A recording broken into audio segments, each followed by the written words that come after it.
الحمدللہ رب العالمین والصلاة والسلام علی سید المرسلین اما بعد فاعوذ باللہ من الشیطان الرجیم بسم اللہ الرحمن الرحیم۔ حضور نبی کریم رؤوف رحیم صلی اللہ تعالیٰ علیہ وآلہ وسلم کا فرمان عالی شان ہے، مجھ پر درود پاک پڑھنا پل صراط پر نور ہوگا۔ ہمیں بھی چاہیے کہ ہم اپنے پیارے آقا صلی اللہ تعالیٰ علیہ وآلہ وسلم پر کثرت کے ساتھ درود پاک پڑھا کریں۔ اللہم صلی علی سیدنا و مولانا محمد وعلی آلہ وصحبہ وبارک وسلم۔ ایک مرتبہ اللہ عز و جل کے نبی حضرت سیدنا عزیر علی نبینا و علیہ السلام کا بیت المقدس فلسطین سے گزر ہوا۔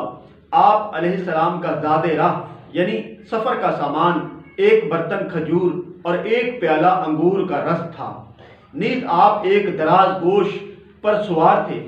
آپ علیہ السلام بیت المقدس کی تمام بستیوں میں پھرے، لیکن آپ کو کوئی شخص نظر نہیں آیا اور سب عمارتیں گری ہوئی تھیں، اور اس قدر ویرانی دیکھ کر آپ نے تعجب فرمایا اور تعجب سے کہا، جس کو اللہ تعالیٰ نے قرآن پاک میں بھی بیان فرمایا ہے، ترجمہ کنز الایمان، اللہ انہیں موت کے بعد کیسے زندہ کرے گا۔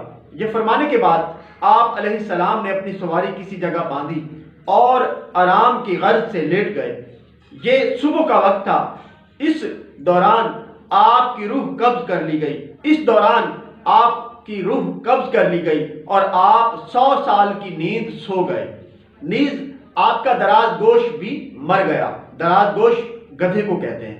اس تمام عرصے میں آپ لوگوں کی نگاہوں سے پوشیدہ رہے۔ 100 سال کے بعد آپ کو شام کے وقت زندہ کیا گیا۔ اللہ عز و جل نے آپ سے فرمایا، تم کتنے دن یہاں ٹھہرے ہوئے ہو؟ آپ علیہ السلام نے عرض کی، 1 دن یا اس سے بھی کچھ کم، کیونکہ آپ علیہ السلام کا یہ خیال تھا کہ یہ اسی دن کی شام ہے جس کی صبح آپ آرام کرنے کے لیے لیٹے تھے۔ اللہ عز و جل نے فرمایا، تم یہاں 100 سال سے ٹھہرے ہوئے ہو، اپنی کھانے پینے کی چیزیں دیکھو ویسی ہی صحیح سلامت ہیں، اور اپنا گدھا دیکھو کس حال میں ہے۔ جب آپ علیہ نبینا علیہ السلام نے کھجوریں اور انگور کا رس دیکھا تو واقعی دونوں کی تر و تازگی میں کوئی فرق نہیں آیا تھا، جبکہ گدھا بالکل گل سڑ چکا تھا اور اس کے اعضاء بکھر گئے تھے، سفید ہڈیاں نظر آ رہی تھیں۔ دیکھتے ہی دیکھتے گدھے کے اعضاء جمع ہو کر آپس میں ملنے لگے، ہڈیوں پر گوشت اور کھال آ گئی اور گدھا زندہ ہو کر آواز نکالنے لگا۔ اللہ عز و جل کی قدرت کا یہ شاندار اور بے مثال نمونہ دیکھتے ہی آپ علی نبینا علیہ السلام کی زبان پر جاری ہو گیا، میں خوب جانتا ہوں کہ اللہ عز و جل ہر چیز پر قادر ہے۔ پیارے دوستو، ہمارا پیارا رب عز و جل ہر چیز پر قادر ہے۔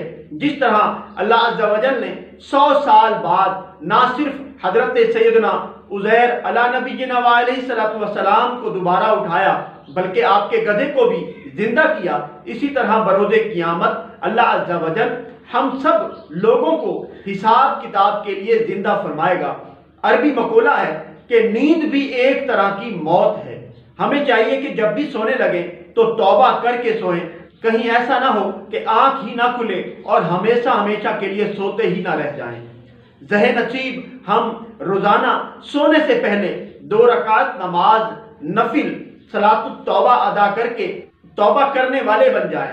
اگر ہم سونے سے پہلے سنت کے مطابق دعائیں وغیرہ پڑھ کر سوئیں گے تو انشاءاللہ عز و جل ہمیں اس سنت پر عمل کرنے کا ثواب بھی ملے گا۔ اللہ تعالیٰ سے دعا ہے کہ وہ ہمیں عمل کرنے کی توفیق عطا فرمائے، آمین، بجاہ النبی الامین صلی اللہ تعالیٰ علیہ وآلہ وسلم۔